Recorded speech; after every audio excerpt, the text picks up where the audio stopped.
This is Dateline News and Conversation. Well, the topic tonight is Israel.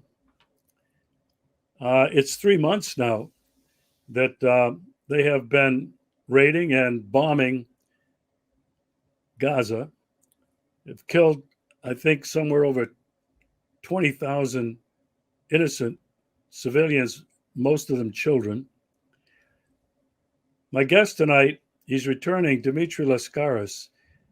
He's an attorney, he's an activist, he's a journalist. He's been covering this issue for quite some time. He's been to Gaza, he's been in the region several times, and he's presently coming to us from Washington, D.C., where he attended a massive rally yesterday in Washington with people that came from all over the country.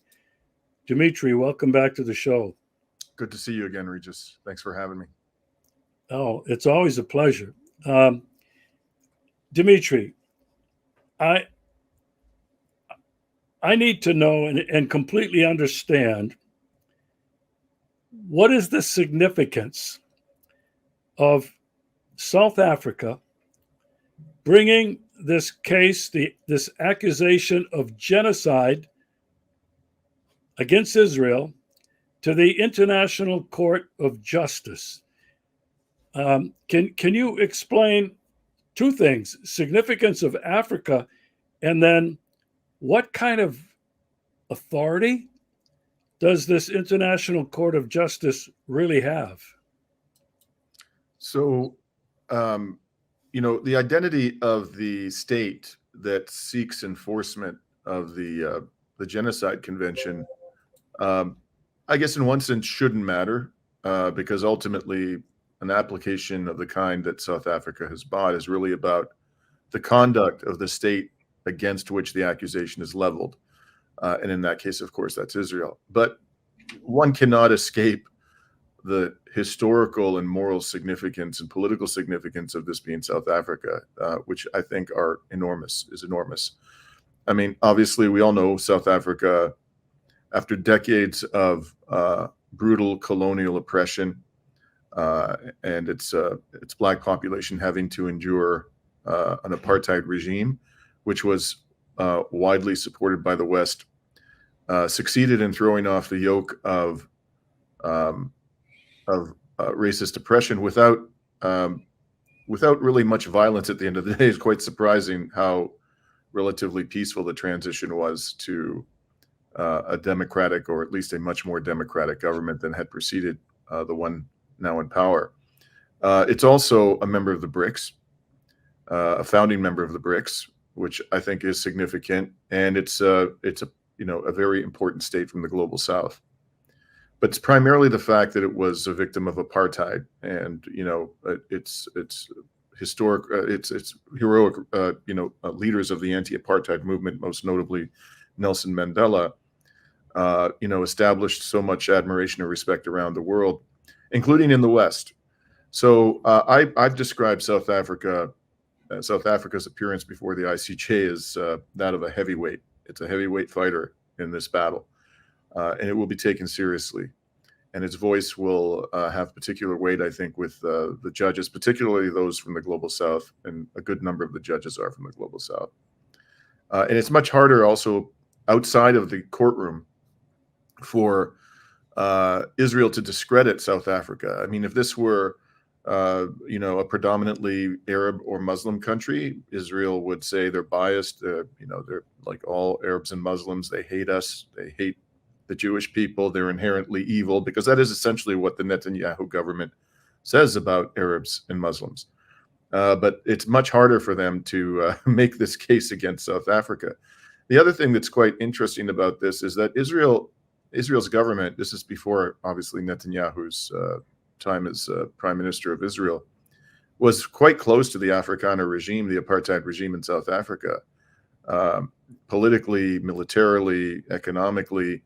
And so, I mean, I wouldn't call this payback. I don't think this is payback at all, because I think ultimately South Africa's government is motivated overwhelmingly by its profound concern for the Palestinian people. It has been very consistent in that regard. But there's a certain element of karma here, Regis. I mean, if anybody, has reason to be aggrieved outside of the historic Palestine, if anybody has reason to be aggrieved with the conduct of Israel over the decades of its existence, it's the people of South Africa, frankly, the black people of South Africa. So all of this, I think, means that it's going to be even harder for the ICJ to dismiss the application. But ultimately, this is going to come down principally, assuming that they are acting in accordance with their responsibilities and are not being influenced by pressure being applied by the United States, other Western states, and Israel behind the scenes or publicly. This should come down to the facts relating to Israel's behavior in Gaza. And it should be entirely driven by that and the law, the application of the law. And people need to understand one other thing I think about this application. I've talked about this repeatedly. Others with expertise in international law have been talking about it, but I don't think it's widely understood by the public. This is not the final determination about as to whether Israel is committing genocide. That's going to take years to litigate. And will be subjected to a higher standard of proof, effectively the criminal standard proof, which is proof beyond a reasonable doubt, a very high threshold to meet. What this hearing was about last week was a request by South Africa for urgent provisional or preliminary measures ordered by the ICJ to prevent genocide from occurring or being consummated. And in order for for South Africa to obtain the relief it's requesting, it doesn't have to prove beyond a reasonable doubt that Israel is committing genocide. It just has to prove that it's plausible, that it's one of potentially several plausible interpretations of its conduct. That's a much lower standard to meet. And from my perspective, because that is the applicable standard, and given the evidence that's available, this is an absolute slam dunk. And it would be, and I'm not the only person, not the only lawyer out there who's saying this, it would be astonishing and scandalous if the International Court of Justice did not give to South Africa essentially the relief that it's requesting. Okay. I have to ask you a couple of questions. First of all, I have read in a couple of different places that the ICJ is really heavily influenced by the United States and the United Nations. And the United Nations really has been under the jackboot of the United States probably since its inception. What can you add to that? Well, I don't think I would answer your question by saying that I think over time the situation has evolved. The level of I think over time the institutions of the United Nations, their independence has in fact declined.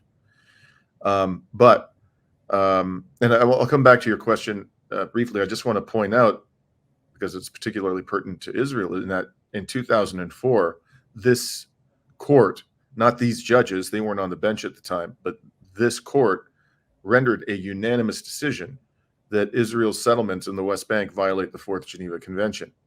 Which is a pretty serious, allegation. And it was an advisory opinion, and Israel didn't appear.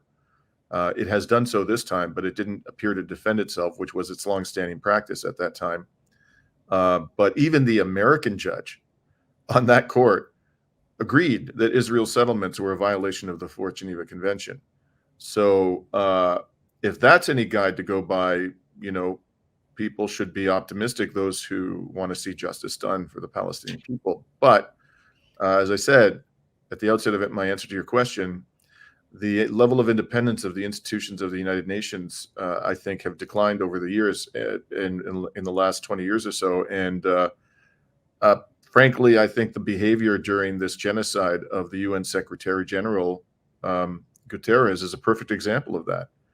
You look at the way he responded, for example, to the language he employed in responding to Russia's invasion of Ukraine, and compare it to the language that he's employed to compare in talking about the astonishing depravity and savagery that Israel has exhibited during the last 3 months, including killing well over 100 staffers of the United Nations Relief Works Agency.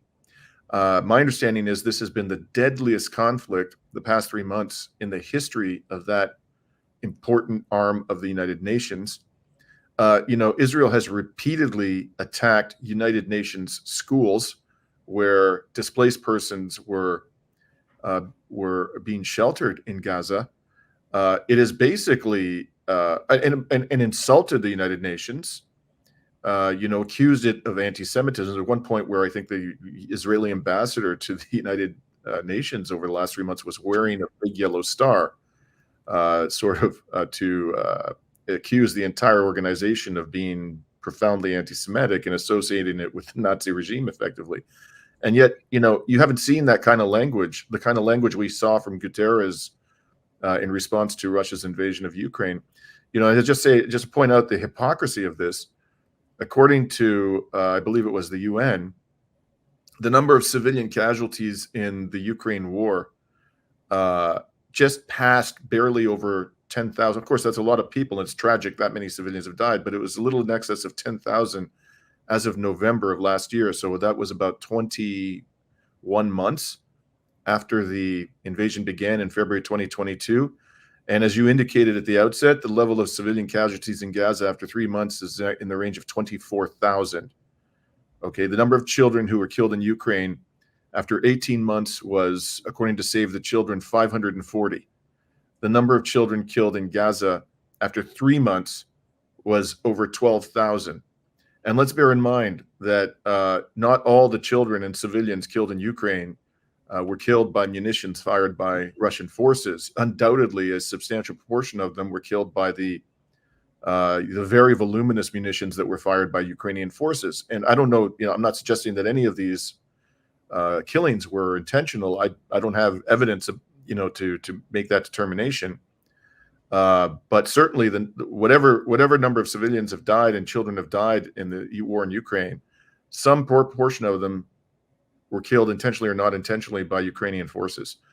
So if you're going to behave in a principled manner, and you're the Secretary General of the United Nations, you should be employing far harsher language with respect to what Israel is doing in Gaza than with respect to Russia's invasion of Ukraine. So at the end of the day, what's going to happen? I mean, I still think that this court is going to rule against Israel. And the main reason why I believe that, it's not that I'm inspired with confidence in the institutions of the United Nations nowadays. I'm not. But a very important fact that non-lawyers haven't talked about in the commentary about what the ICJ is likely to do is that in 2020, the ICJ was asked for essentially the same relief in a case involving Myanmar. And the applicant in that case was Gambia. And it granted the relief in question, or that was being sought, even though the evidence was not as compelling as the evidence here. It was, quite troubling, the evidence, but it was not as compelling as the evidence here. So you didn't have, for example, Myanmar officials. I've read the decision, by the way, the Myanmar decision in full. I did that just before the ICJ hearing started. And you didn't have the kind of openly and audaciously genocidal statements coming out of multiple leaders of the Myanmar government that you have in this case. It's just unbelievable. I mean, it's almost like, the Israeli political elite was trying to advertise its intention to destroy the Palestinian people. So I don't know how this court, after having granted the relief that was sought by Gambia in the Myanmar case, just 2020, and we're talking about essentially the same judges who are going to make the decision in this case. Okay, it's the same panel. How can they have any credibility? How can their reputations be preserved if, on a stronger set of facts, they reject South Africa's application after having granted it in the Myanmar case? I just think that would be a bridge too far, and I think a majority of the judges are not going to want to go there. But I could be wrong. Okay. The other question that I have for you, um, regardless of the outcome, has this not been an incredibly effective PR tool against Israel? Yeah, and I want to be clear in answering your question. When you say PR tool, I interpret that to mean uh, disclosure of the facts, because I don't think that these condemnations that are coming out of South Africa are propaganda in one single respect. They're just telling the truth, and the truth about Israel is told so infrequently in the West that this is absolutely a stunning reversal for Israel's reputation on the international stage. No question about it. And just this morning, before I started speaking to you, Regis, I saw this incredible thing. The Guardian, BBC, and all these other major mainstream, Sky News, CNN, they gave almost no coverage or very little coverage to South Africa's submissions. And then these organizations, certain of them, were live streaming the Israeli response. It's the most ridiculous thing. I mean, of course, if this had been, to come back to a subject you and I like to discuss, the war in Ukraine, if the applicant had been seeking a relief against Russia, you can be sure that all of these mainstream media organizations in the West would have been blaring, as loudly as they could, the details of the submissions being made by the applicant. But in this case, they're trying to bury them. And then this morning, I saw a video. Someone produced a video in which actors from the Game of Thrones and other very well-known American actors, for example, Susan Sarandon, were reading South Africa's submissions. And they're putting this out in a series of videos, and this video has gone viral. So despite the efforts of the West to bury the horrific facts of what is happening in Gaza and also in the West Bank, the public is getting the news. They're getting the news through a variety of means, particularly on social media. Al Jazeera has done absolutely heroic reporting on the ground in Gaza.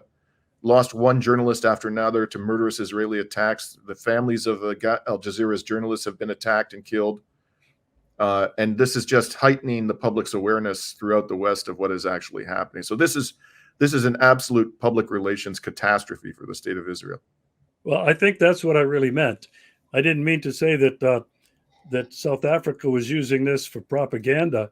Yeah. I really meant the effect of this has given much more attention to a much broader audience than had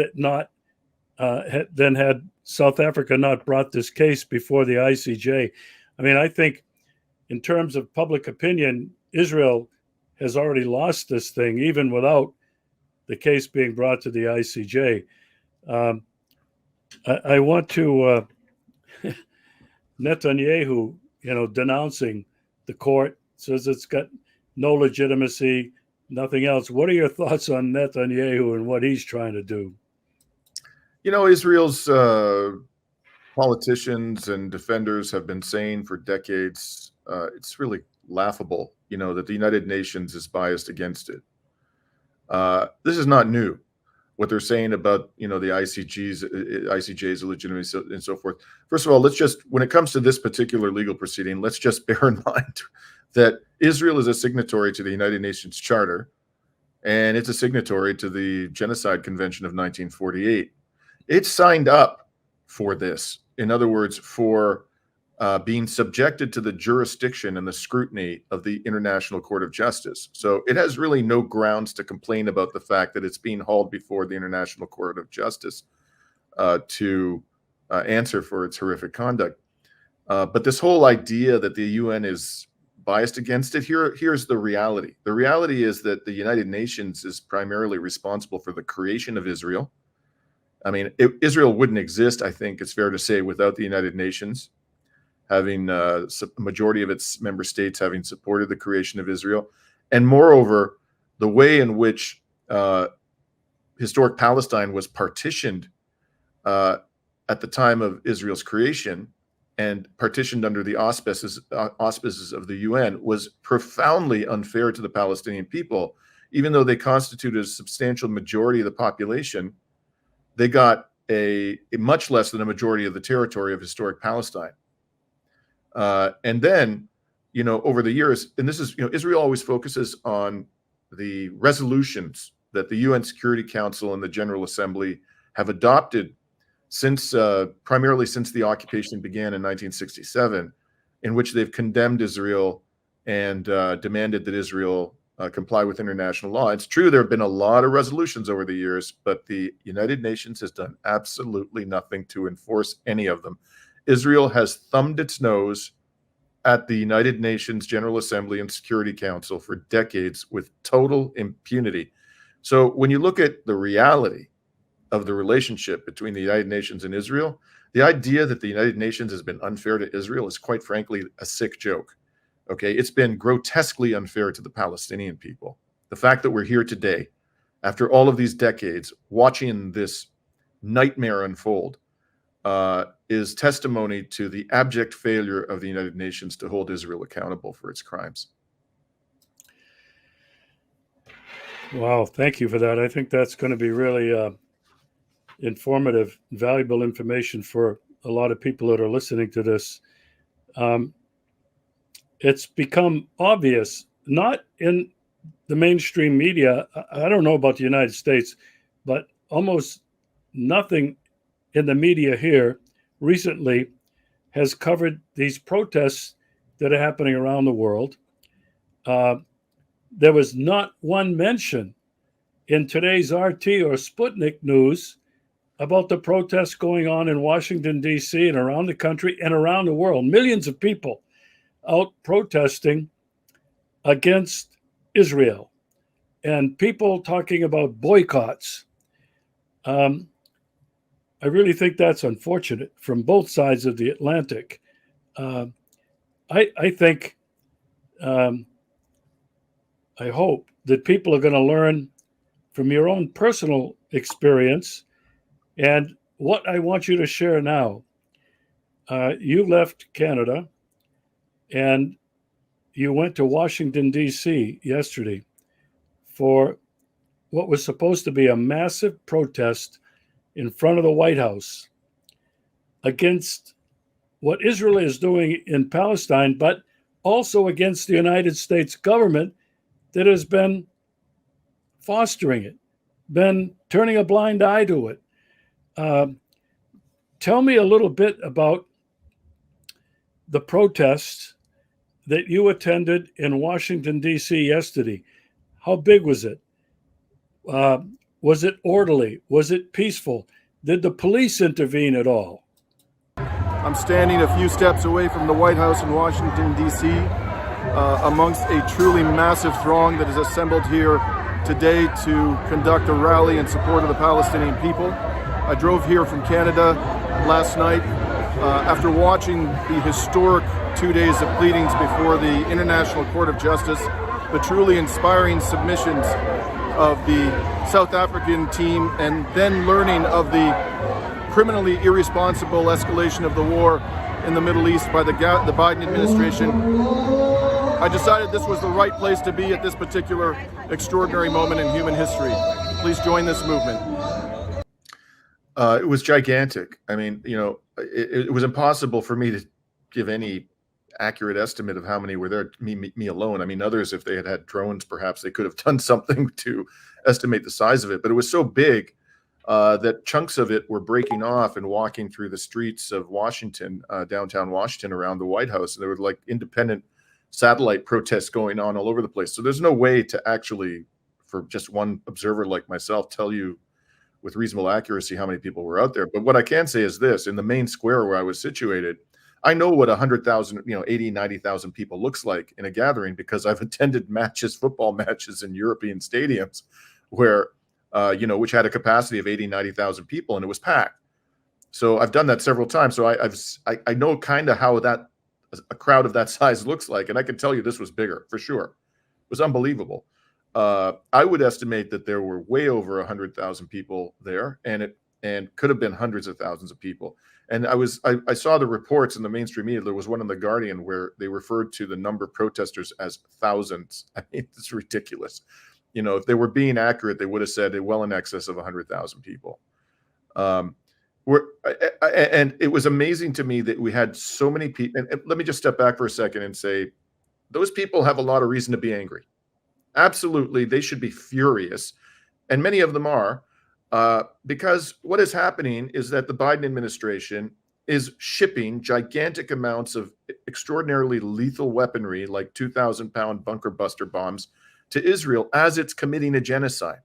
And not only that, the Biden administration is escalating a war in the Middle East, where it has troops situated in hostile territory in flagrant violation of international law, like its military bases in Syria and in Iraq. It was told to get the hell out of Iraq, and it still has military forces there, and it's killing people in Iraq, it's killing people in Syria. It's providing weapons to Israel that Israel is using to kill people in Lebanon, including civilians, and now it's killing people in Yemen. Okay, it's killing people all over the Middle East, and this is on the verge of breaking out into a full-scale regional war, which will have catastrophic consequences for the global economy and affect us all, because of the fact that a major war with Iran is going to basically destroy the ability of oil-producing states in the region to deliver their product to markets around the world. It'll cause the price of oil to soar, undoubtedly, at a time when people are already hurting from inflation. So people have a lot of reason to be angry. And yet I didn't see a single act of violence, Regis. I was out there for 7 hours. I didn't see any vandalism. I didn't see anybody threatened with violence. I didn't see any windows broken. It's remarkable. And despite this, the reports, about Palestinian solidarity protests in the West, and this is particularly true in Canada, where I've been to, 24 protests in the last 3 months. I've spoken at several of them. They're suggesting that these people are all violent savages that are going out there, and that they're rampaging through the streets and looking to commit pogroms against members of the Jewish community. These are flagrant lies. It's remarkable how peaceful these people have actually been, and that was definitely true yesterday. Were there police in the streets? There were a lot of police vehicles in the streets, but actual police officers, they for some reason, they seem to be quite content to stay in their vehicles and their vans. But towards the end of the evening, at around 8 p.m., the rally began at 1 p.m. By that point, a lot of people had left. A lot of people came to Washington on buses, so they had to get on the buses and go home wherever they came from. But there was still a sizable crowd at the barrier separating the public from the White House. And that was a little more animated, that crowd. And some of the people there, there's the wrought iron gate that's always gone around the White House, and now they have this other barrier, this metal fence. So they have now two barriers around the White House. I don't know that was just for this protest. I think that might be permanent or semi-permanent. But anyways, there were some protesters who were shaking that fence, and they were shouting words like "Intifada" and "Revolution." And there was no violence, though. And at that point, heavily armed riot police lined up between the two barriers. So they weren't, face to face with the protesters, but they were now, I would say, 10 meters away from them. And interestingly, somebody, I think some White House, some observer, some pro-Israel observer on social media, this was shown to me while I was actually at the protest last night in front of the White House, said that non-essential personnel had been ordered to leave the White House because of pro-Yemen. That's how they described this, pro-Yemen protesters, on the verge of rampaging at the gates of the White House. And that caused me to quip, well, they must have sent Joe Biden home, because given his mental condition, he certainly qualifies as non-essential personnel nowadays. All right. We're going to talk about the Houthis in a minute, but now for some time, now this has been going on for 3 months, okay, this large-scale genocide that's underway. People around the world have been boycotting, and groups have been calling for boycotts of Israel products all over the world, which I think has had an effect, and from what I can tell, is having an effect on the Israeli economy. But the biggest thing, the thing that I think may have been unexpected, with these Houthis, these rebels, whatever the Western media wants to call them. They're freedom fighters is what they are, in my opinion, just like they are in so many other countries around the world, fighting for autonomy, fighting for independence, fighting for self-determination. And yet the United States and its buddies in Ukraine and France have been bombing the heck out of them. The Houthis started firing rockets at ships carrying oil and goods through the Red Sea and then the Suez Canal to Israel. And I'm reading now, and there is coverage of this in the Russian media. It's costing the Israeli economy billions of dollars in not only oil, but food, supplies, whatever else. What are your thoughts on, is this a game changer? The Houthis getting involved in this, and it's almost like if you were looking at a chessboard, somebody moved a pawn that almost called checkmate. I mean, it's not checkmate, but it's a major, in my opinion, a major move. What are your thoughts? You know, Regis, I got so much to say about this. I don't even know where to begin. Wherever you want. Why don't we start by just sort of quickly talking about the economic condition in Israel, which is important context. There was a major report in the Washington Post a couple of weeks ago, and it's not just the Post that's been reporting this. The Jerusalem Post and other major organizations and media organizations of the West have said that Israel's economy is reeling. The Washington Post article said that tourism is flatlined, that the construction industry has ground to a halt because apparently it depends very extensively, the Israeli construction industry, on Palestinian workers coming in from the occupied territories, which is basically stopped. That the Israeli economy has been hurt by the fact that hundreds of thousands of people, many of them skilled workers, have been taken out of their jobs and called up for military service. Tens of thousands of people, maybe hundreds of thousands of people, have been evacuated from border regions around Gaza and the north because of Hezbollah's retaliatory attacks. And those people are being housed. They're internally displaced, and they're being housed at Israeli government expense. And there is a boycott going on. I'll just tell you a little story, which I found very moving. Somebody that I hadn't spoken to in 10 years, who used to live in the part of Canada where I was living at the time and moved to the West, just resurfaced a few weeks ago and sent me a message. And she said she had gone into, she doesn't have a lot of money. She doesn't have a big income. So she tends to, shop at no frills places. And she had gone into some no frills store in Alberta where she now lives. And she saw just ordinary Canadians, low income members of society, walking around the store with this app. Somebody's developed an app to help you identify products that you shouldn't buy because they're either being produced out of Israel or they're being produced by companies that are complicit in the oppression of the Palestinian people. And she was like, brought to tears by this, that these poor people were, taking the time out of their lives, their difficult circumstances, to try to identify products that they shouldn't be buying in solidarity with the Palestinian people. So it's a very dire and unsustainable economic situation for Israel already, independently of anything the Houthis do. And now, since then, of course, the maritime traffic, since the Houthis became involved, the maritime traffic through the Red Sea to Israel's port of Eilat has evaporated. I've seen satellite photographs which show that the port of Eilat, which is a major, commercial port for the state of Israel, has basically become a ghost town. There's virtually no activity there. So this is a very serious blow to the Israeli economy. But more so, it's a blow to commercial shipping because if you are insuring one of these vessels, even if there's just a very small chance that the Houthis are going to be able to sink one of these vessels or cause massive damage to it, and so far they haven't done any of those things. They've not sunk any vessel. They haven't done major damage to any vessel.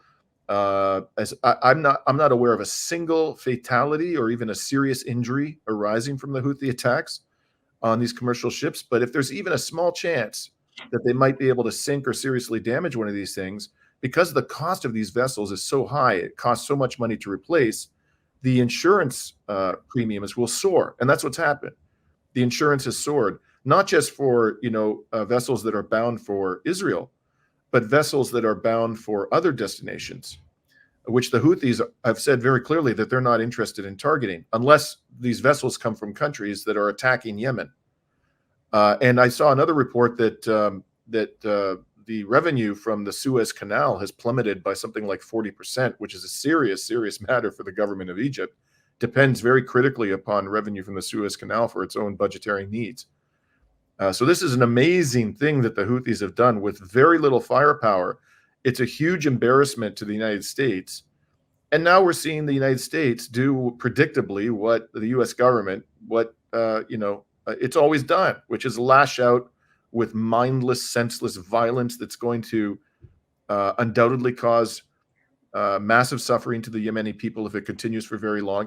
And let's just bear in mind, Regis, that the United States and its proxies in the region, particularly Saudi Arabia and the United Arab Emirates, have caused incalculable suffering to the people of Yemen over the last 8 years. Why? Because there was, internally a revolt against a government that was not meeting the needs of the Yemeni people. It was a revolt led by the Houthis.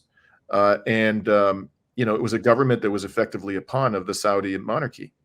That government, I understand its officials are now living in some posh hotel in Saudi Arabia, waiting for the day when they will be restored to power. And that day looks further away than ever, because this is actually causing, I think, a huge number of Yemenis to rally around the leadership of the Houthi movement. You see these photos coming out of Yemen of these protests in support of the government and the Palestinian people. They are of mind-boggling size, bigger than any protests I've ever seen. And these people are suffering incredible privation. Until Gaza, Yemen was the site of the world's worst humanitarian catastrophe for a number of years because of the Saudi-led and U.S.-backed attacks on the Yemeni people. And now, they're suffering enormously even before the bombardment by the British and the Americans began. But the Gaza is even worse. Gaza has displaced Yemen as the site of the worst humanitarian catastrophe on earth. Yeah. I have another question to ask you about Israel's future. It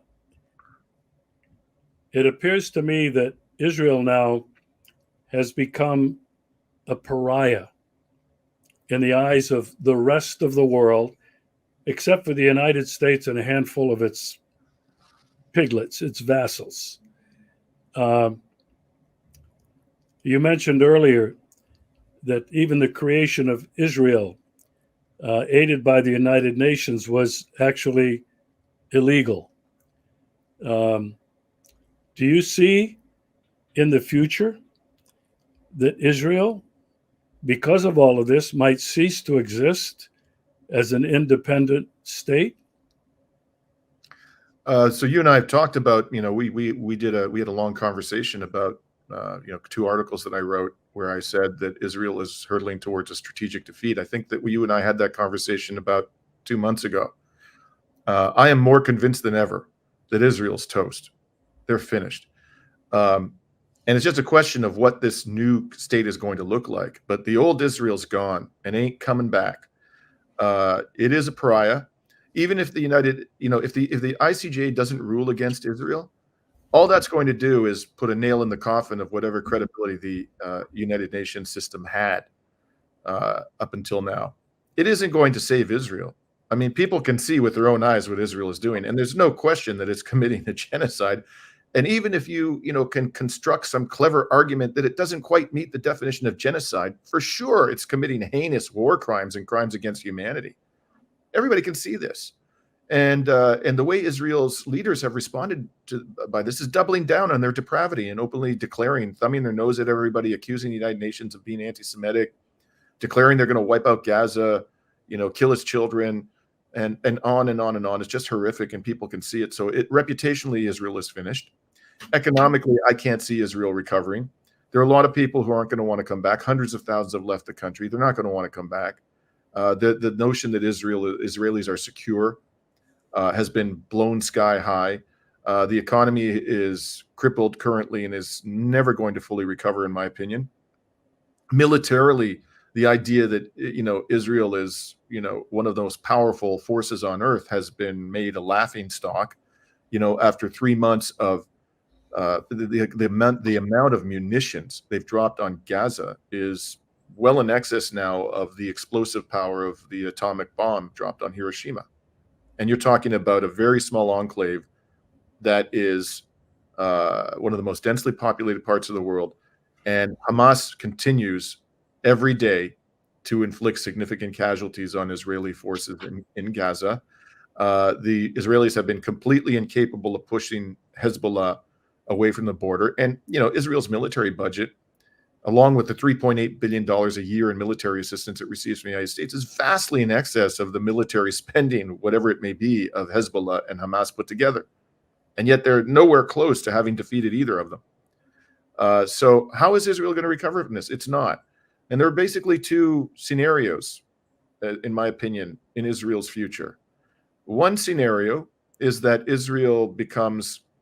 that the occupied territories become formally incorporated into what is now the state of Israel, and that everybody is given a right to vote in the elections of that state, which means that the anti-Palestinian segment of Jewish Israeli society will no longer be able to dominate at the polls the Palestinian population. And it's going to become more of a Palestinian state than a Jewish state. That's one scenario. The other scenario is that Israel is going to have to finally submit to the demands of the United Nations and give the Palestinian people a sovereign state that is more or less along the 1967 borders, which, by the way, would be an absolutely fantastic deal for Israel. Israel has rejected this over and over again. It has basically made that two-state solution, which the UN Security Council has demanded for decades, a practical impossibility, because there's now settlements all over the West Bank, and there's some 700,000 or more Israeli Jewish citizens living in those Jewish-only settlements. Is Israel going to evacuate them all? And, especially the ones who are armed and fanatical, as most of them are? Maybe, but it's difficult to imagine it doing that, or even being able to do that at this stage, which means you're looking at a one-state solution. I don't even know if this state's going to be called Israel. It might actually, at some point in the near future, undergo a name change and become Palestine. And what is then going to happen, if there is in fact a single state created, and even actually if they manage somehow miraculously to implement the two-state solution despite all of those settlements, I think what's going to happen is that a lot of Jewish Israeli citizens are going to leave the country. Because frankly, in the Jewish Israeli society, there are heroic exceptions to this rule. But by and large, the population is intensely anti-Palestinian.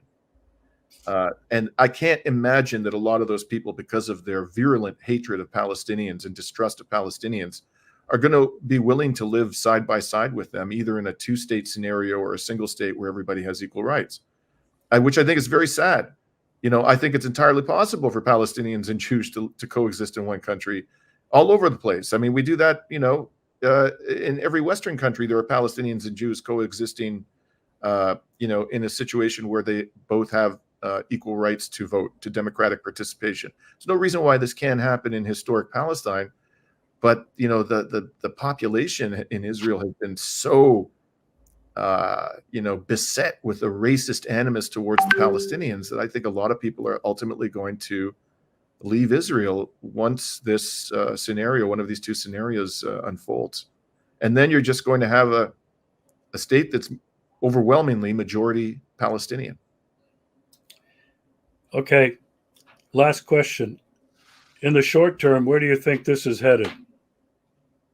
We're heading to a major regional war. I mean, I just can't see how that's how we're going to avoid that. And there's one reason and one reason only why this is going to happen, and that is because the Biden administration is going to make it happen. They're going to make it happen. I mean, look at this ridiculous, idiotic, insane response that they've had to the Houthi the quite dramatic and admirable attempts by the Houthis to actually stop the genocide in Gaza without, as I mentioned, without causing a single fatality amongst those, the passengers and the sailors of those commercial vessels going through the Red Sea. The response, if they were rational, if they were humane, of the Biden administration would have been to do what the Houthis and the world have been demanding and stop Israel from committing a genocide in Gaza, which Biden could do at any time. He just has to call up Netanyahu and say, that's it, the gig's up, we're not sending any more weapons unless and until you stop. And you have to allow in the necessary humanitarian aid. And Biden could also force Israel to implement the two-state solution. I have no doubt he could, because Israel could never survive in its current form without massive support from the United States. It would have no alternative. But rather than do that, and this would have restored commercial shipping to the Red Sea immediately, the humane solution, the legal solution, what does he do? He launches another savage bombardment of Yemen, which has already been racked with suffering for 8 years because of American policy in the Middle East. So, the Houthis aren't backing down. I mean, these people, if they survived what they endured over the last 8 years, there's absolutely no prospect of them stopping now because yet more bombs are being dropped upon them by the United States or one of its proxies. And then we're going to, eventually we continue down this path. There's going to be a full-blown war with Iran, and that's going to cause mass. I talked about the implications for the global economy of that. But the United States is going to take some horrific casualties if and when we end up in that place, because the Iranians have extraordinarily effective missile capacity, anti-ship missiles, ballistic missiles, unlike anything that the Israelis and the Americans have had to confront in the Middle East up until now. And they will use them. And they've been preparing for this battle for decades. And I think they're going to be sinking, naval vessels, major naval vessels in the Middle East, in the Gulf, and so forth. The American military personnel, they're going to take very significant casualties if we get to that point of escalation. And Israel itself could get completely flattened by the ballistic missiles of Iran. Certainly, it's going to take enormous damage, unlike any damage that Israel has suffered before. That's where we're heading. Hopefully, Regis, somebody in the Biden administration is going to come to their senses and stop this travesty before we end up in a place of real pain and suffering for the whole world, frankly, but particularly for the peoples of the Middle East. I just thought of one more question before we conclude. I saw one article, an analysis of China and Russia in terms of having any influence in this particular crisis. Do you have any concluding thoughts on China's role, Russia's role? Well, it's interesting. The day of the commencement of the bombardment. And by the way, I just want to note, this is another sort of indication of the fact that there are no adults in the room in the White House. Okay, when did they start bombing Yemen? They started bombing Yemen within hours of South Africa completing its powerful and compelling submissions at the International Court of Justice on Thursday of last week. Anybody who thinks that that's coincidental, I have some swampland in Florida you might be interested in. Okay, there's no way that was coincidental. They did it then at a bare minimum to distract the world's attention from what South Africa had told the International Court of Justice, but also perhaps to send a message, which is, just sort of thumbing its nose at the international legal architecture. But in any event, just before they started the bombing on Thursday, there was a vote at the United Nations Security Council on a resolution which basically demanded, it didn't authorize anybody to bomb Yemen. There's nothing in there about bombing Yemen, but it did demand that the Houthis stop attacking commercial vessels in the straits off of its coast. And interestingly, Russia, China, Algeria, and one other country, I believe it might have been Namibia, it was an African state, abstained. They didn't veto it, but they abstained, which I think is quite interesting because I couldn't see Russia or China vetoing that resolution because they do have a very powerful interest in, commercial shipping lanes remaining open. I mean, those two countries, especially China, major exporters. They don't want to see, a maritime passage that is extremely important to world commerce being shut down. But the fact that they didn't vote for the resolution was quite interesting. The Chinese and the Russians have very close relations with Iran. The Chinese, I think it was a couple of years ago, they negotiated what they called a strategic economic deal with the Iranian government, involving hundreds of billions of dollars of commerce. The Russians have, close military cooperation with Iran, in addition to close commercial ties and growing commercial ties. Iran was just admitted to the BRICS. So if the United States starts pummeling Iran with bombs, I wouldn't exclude the possibility that China and Russia somehow become involved in this. It'd be very hard at that stage for both of them to remain out of the conflict. And then we're in real trouble, Regis. I mean, we narrowly escaped a nuclear war in Ukraine over the last 2 years. It seems like the Biden administration is hell-bent on causing one, frankly.